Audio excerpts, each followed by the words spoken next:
What's up? It's Zilla yet again, and today's episode of Zilla Mode is pretty cool. It's going to be a Q&A of all the questions that you've asked me on Instagram and on YouTube, so let's get into it. First up, it looks like we got Oni696 on Instagram. Best way to push a song? Well, this is pretty easy.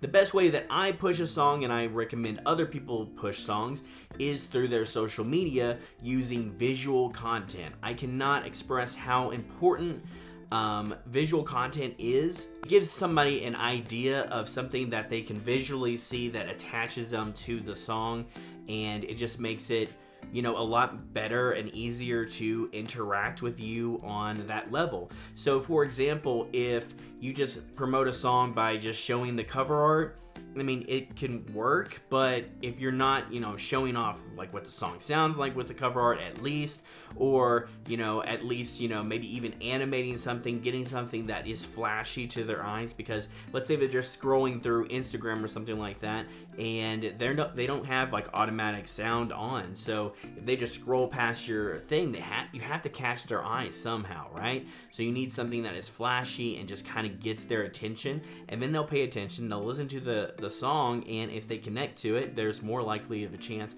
that they are going to check out your song. This also works great with stories, which is really the one main way that I promote my songs, is through my story, because I can constantly remind my fans with countdowns, questions, things to interact about the song, maybe something specific that has to do with the song, like, oh, do you like this or do you like that? Maybe if it's about like a breakup or something like that. When was your last breakup? It's another way to kind of get people engaged in your content. And the more people that are engaged in your content, the more likely they are to see more of your content and get reminded that, oh, he has a song coming out. Oh, wow, his song is out tonight. So Vitamin J on Instagram also asks, how do you grow on Apple Music? Well, it's pretty simple. How I would do it is basically post on Instagram or post on a social media platform and ask people who uses Apple Music, and get people to follow you if they use Apple Music. If they respond that they use Apple Music, I usually use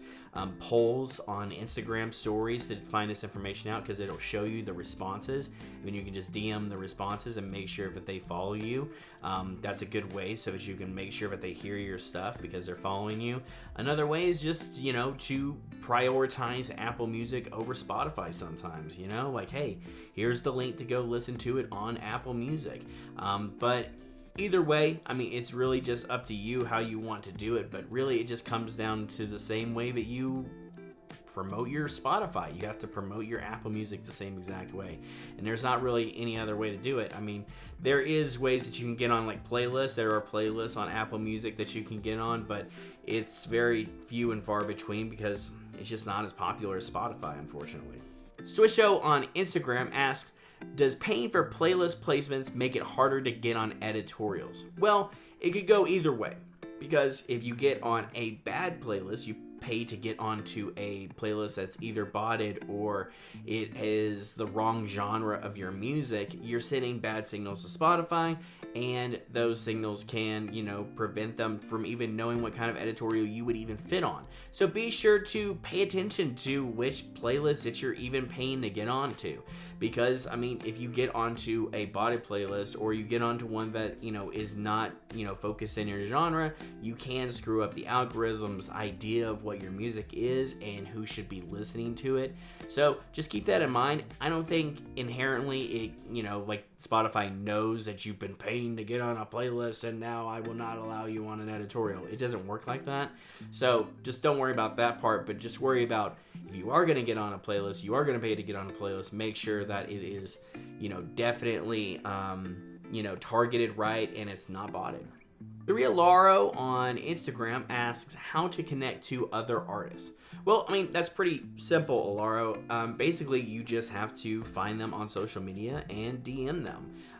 The best way to open up a conversation is, if you do like their music and you genuinely do want to connect with them to collab or something like that, open up the conversation by saying, hey, I like your music. This is my favorite song.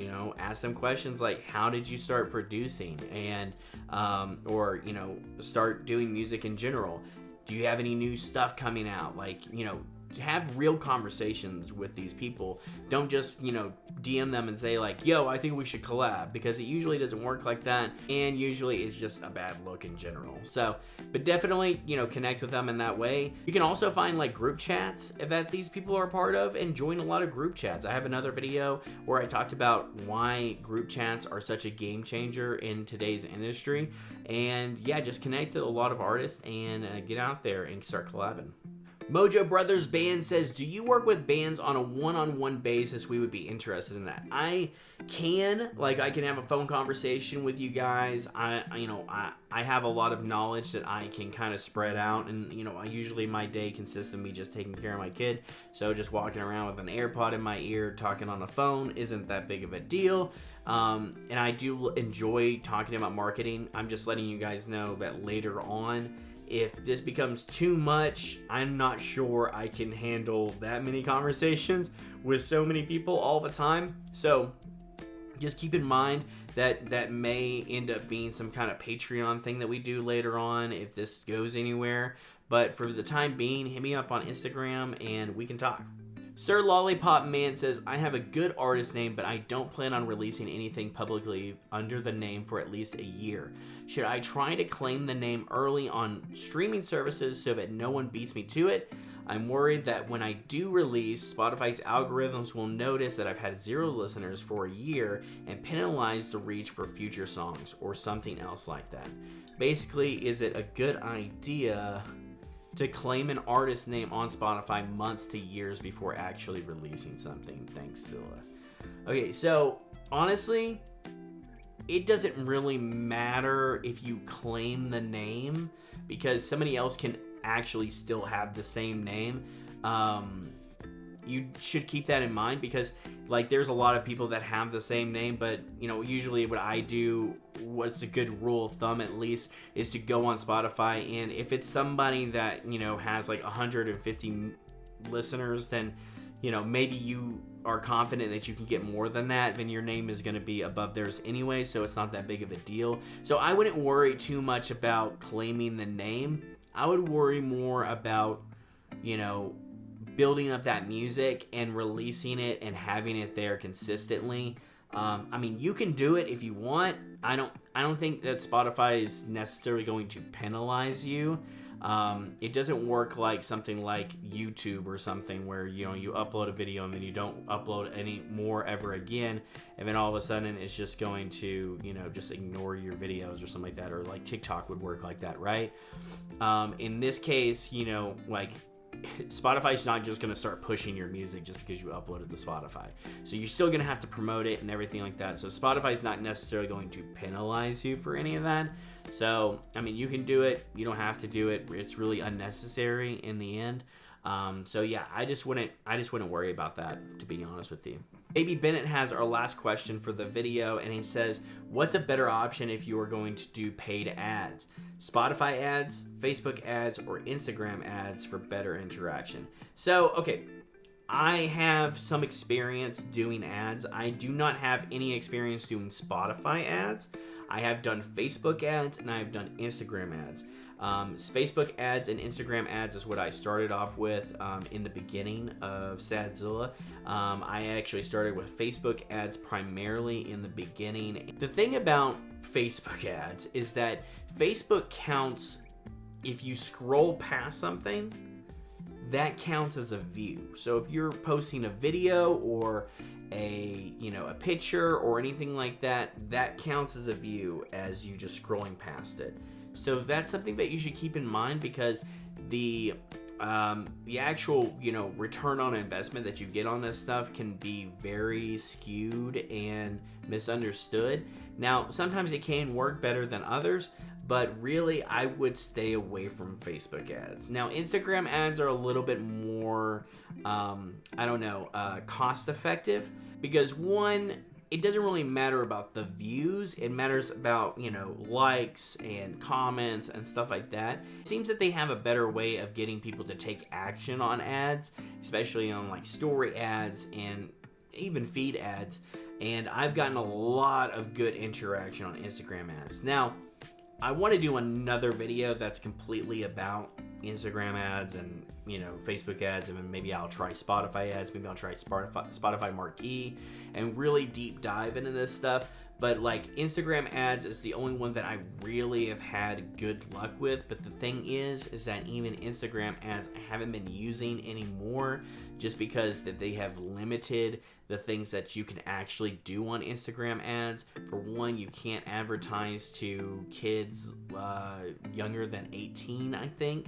So that kind of skewed like your, you know, actual base, because kids, they are the ones who are the trendsetters. They are the ones who actually are on these social media platforms the most, and now you can't even advertise to them. So, and I mean, morally, that's probably a good thing, but ROI wise, it's not as useful, unfortunately. So, you know, less clicks, we're talking less views, we're talking just restricted access to get these ads to eyeballs, right? So just keep that in mind. Yeah, it's tough. It's really tough, because now you have, you know, a lot of big companies going from, you know, advertising on TV. I just watched a Super Bowl. You see people spending millions and millions of dollars to get their advertisements on this game, right? That's pretty much the only place that they even do it anymore. I mean, they still do it, but now those ads are becoming cheaper, and the ads online are becoming more expensive because they get a lot more bang for their buck, and they're really starting to notice. And so that sucks for us, because now it's becoming even more expensive to get our stuff out there. So there's a lot that I can talk about ads. So if you guys want to see a video about ads, we can definitely do that, and yeah, I would be down for that. Well, that about wraps this episode of Zilla Mode up. I hope that you guys got a lot of value out of this. I hope that you guys got your questions answered.